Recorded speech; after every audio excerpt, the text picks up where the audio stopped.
অপরাজিতা গাছে যদি একবার ফুল ফোটা হয়ে গেছে, আবার দ্বিতীয়বার সেই গাছ থেকে গাছ ভর্তি ফুল পেতে চান এবং গাছের গ্রোথ যদি সুন্দর করতে চান, তাহলে মে মাসে আমাদের কিছু খাবার এবং কিছু পরিচর্যা করতে হবে। এখানে আপনারা যে দুটো তরল সার দেখতে পাচ্ছেন, এই দুটো তরল সার প্রয়োগ করে আমরা কিন্তু আমাদের অপরাজিতা গাছকে ঝোপালো করতে পারবো এবং গাছে প্রচুর পরিমাণে ফুল ফোটাতে পারবো। তো কি এই দুটো খাবার অবশ্যই জানতে পারবেন, ভিডিওটির সঙ্গে থাকুন। নমস্কার বন্ধুরা, আমি সোনালি আর আপনারা দেখছেন সোনালিস গার্ডেন।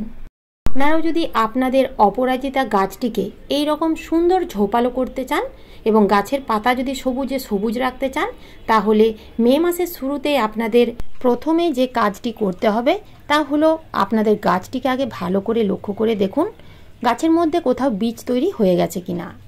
যদি অপরাজিতা গাছে বীজ তৈরি হয়ে যায় তাহলে সেই বীজগুলো তুলে ফেলে দিন। এখানে আপনারা দেখতেই পাচ্ছেন অপরাজিতা গাছের বীজগুলো ঠিক এই রকম শুটির মতো হয়। তো গাছের মধ্যে যদি বীজ রেখে দেন তাহলে কিন্তু সেই গাছ থেকে ভালো পরিমাণের ফুল পাওয়া যাবে না। প্রথমেই আপনারা গাছের মধ্যে সেই বীজগুলো তুলে ফেলে দিন, বা যদি পরবর্তীকালে সেই বীজ থেকে চারা তৈরি করতে চান তাহলে সেই বীজগুলো শুকনো করে রেখে দিন। গাছের মধ্যে যদি বীজগুলো রেখে দেওয়া হয় তাহলে সমস্ত এনার্জিটাই বীজ তৈরিতে গাছ মন দেবে, যার ফলে গাছের গ্রোথও হবে না এবং সেই গাছ থেকে ভালো রকমের ফুলও পাওয়া যাবে না। তাই বীজ তৈরি হওয়ার আগে আপনারা লক্ষ্য করুন এবং বীজ যদি তৈরি হয়েও গেছে তাহলে সেই বীজগুলো তুলে ফেলে দিন। দ্বিতীয় যে কাজটি আপনাদের করতে হবে তা হলো পিঞ্চিং। গাছকে ঝোপালো করার জন্য অবশ্যই পিঞ্চিং করতে হবে। এই গাছটি থেকে বেশ কয়েকবার ফুল নেওয়া হয়ে গেছে, আবার দ্বিতীয়বার ফুল নেওয়ার জন্য আমাদের পিঞ্চিং করতে হবে। তো আপনারা দেখতেই পাচ্ছেন প্রত্যেকটা ডাল আমার কিন্তু পিঞ্চিং করাই আছে। পিঞ্চিং করলে গাছ অনেক বেশি ঝোপালো হয় এবং সেই গাছ থেকে অনেক বেশি ফুলও পাওয়া যায়। এখানে দেখুন এই ডালটি লম্বা হয়ে উঠে যাচ্ছে, তো ঠিক এইভাবে নখ দিয়ে কেটে দেবেন। কিছুদিনের মধ্যেই দেখতে পাবেন পাশ দিয়ে আরও নতুন নতুন ছোট ছোট কচি কচি ডাল গজাবে। তৃতীয় যে টিপস যেটা আপনাদের ফলো করতে হবে তা হলো অপরাজিতা গাছকে সবসময় ফুল সানলাইটেই রাখতে হবে। প্রচণ্ড গরমেও আমার এই গাছটি কিন্তু ফুল সানলাইটেই রাখা থাকে। এখানে আপনারা দেখতেই পাচ্ছেন গাছের প্রত্যেকটা পাতা কিন্তু সবুজে সবুজ আছে, একটা পাতাও হলুদ হয়ে ঝরে পড়ে যায়নি। আপনারা যদি আপনাদের অপরাজিতা গাছটিকে ছায়াযুক্ত স্থানে রেখেছেন তাহলে কিন্তু সেই গাছ থেকে সেরকমভাবে ফুল পাবেন না। আপনারা সেই গাছটিকে ফুল সানলাইটে রেখে দিন। এরপরেই আপনাদের যে টিপসটি ফলো করতে হবে তা হলো জল। গাছের মাটিতে আপনাদের এমনভাবে জল দিতে হবে যেন মাটি সবসময় স্যাঁতসেঁতে থাকে এবং প্রত্যেক দিন গাছটিকে খুব ভালোভাবে ঠান্ডা প্লেন জল দিয়ে স্নান করিয়ে দিতে হবে। এই প্রচণ্ড গরমে আপনারা কিন্তু গাছের মাটি একেবারেই শুকনো রাখবেন না। গাছের মাটি যদি শুকনো থাকে তাহলে অপরাজিতা গাছের পাতাগুলো হলুদ হয়ে ঝরে যাবে। তবে গাছের মাটিতে জল থাকতে থাকতে আবার জল দিয়ে দেবেন না।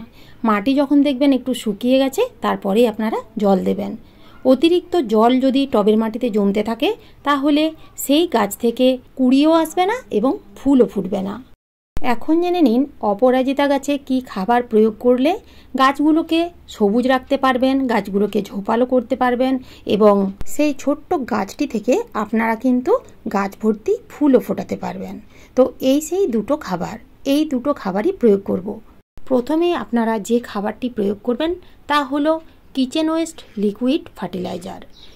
এই কিচেন ওয়েস্ট লিকুইড ফার্টিলাইজার আপনারা যদি গাছের মাটিতে প্রয়োগ করতে পারেন তাহলে গাছের বিভিন্ন ধরনের সমস্যা দূর হয়ে যাবে। গাছের গ্রোথ সুন্দর হবে, গাছের পাতা সবুজে সবুজ থাকবে এবং গাছ অনেক বেশি হেলদি থাকবে। এই কিচেন ওয়েস্ট লিকুইড ফার্টিলাইজার যেহেতু সমস্ত রকমের ফুল ফল সবজির খোসা দিয়ে তৈরি হয়, সেহেতু এই জৈব খাবারের মধ্যে প্রচুর পরিমাণে মাইক্রো এবং ম্যাক্রো নিউট্রিয়েন্ট থাকে, যা একটা গাছের জন্য কিন্তু খুবই প্রয়োজন। এবং এই খাবার প্রয়োগ করে গাছের যে খাদ্যের চাহিদা সেই চাহিদা আপনারা কিন্তু পূরণ করতে পারবেন। এই তরল সার আপনারা সরাসরি গাছের মাটিতে প্রয়োগ করবেন না। 50% প্লেন জল মিশিয়ে একটা টবে যতটা পরিমাণ জলের প্রয়োজন হয় ঠিক ততটা পরিমাণ এই তরল সার দিয়ে দিন।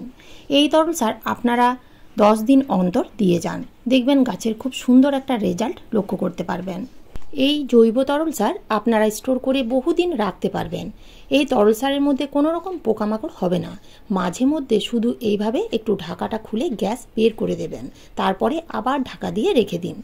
ঘরে বসেই এই 100% পিওর লিকুইড ফার্টিলাইজার আপনারা কিভাবে তৈরি করতে পারবেন, এই ভিডিওর এন্ড স্ক্রিনে আপনারা কিন্তু সেই ভিডিও দেখে নিতে পারেন। অপরাজিতা গাছ থেকে প্রচুর পরিমাণের ফুল নেওয়ার জন্য আমাদের আরেকটা এই খাবার দিয়ে যেতে হবে। এই খাবারটি কি অবশ্যই জানাবো, কতটা দিতে হবে জেনে নিন। এই খাবার আপনারা প্রত্যেক সপ্তাহে একবার করে দিয়ে যান। এই খাবারটির মধ্যে কোনো রকম এক্সট্রা জল মেশানোর দরকার নেই। জৈব খাবারটির মধ্যে আছে প্রচুর পরিমাণের পটাশিয়াম, যা গাছে ফুল আনতে, ফুলের সাইজ বড় করতে এবং ফুলের রং ধরে রাখতে সাহায্য করে। তো এই খাবারটি হচ্ছে পাকা কলার খোসা ভেজানো জল। পাকা কলার খোসা যদি রোদ্রে বা হাওয়াতে খুব ভালোভাবে শুকিয়ে প্লেন জলের মধ্যে যদি কয়েকটা পাকা কলার খোসা মোটামুটি 24 ঘন্টা ভিজিয়ে রেখে আপনারা যদি গাছের মাটিতে প্রয়োগ করতে পারেন তাহলে খুব ভালো হয়। মাত্র 2 থেকে 3 বার এই দুটো খাবার আপনারা অপরাজিতা গাছের মাটিতে প্রয়োগ করে দেখুন। কয়েকদিনের মধ্যেই আপনারা গাছ ভরা ফুল দেখতে পাবেন। তো এই ছিল আজকের আমার এই ভিডিওটি ভালো লাগলে একটা লাইক দেবেন এবং কমেন্ট করতে ভুলবেন না।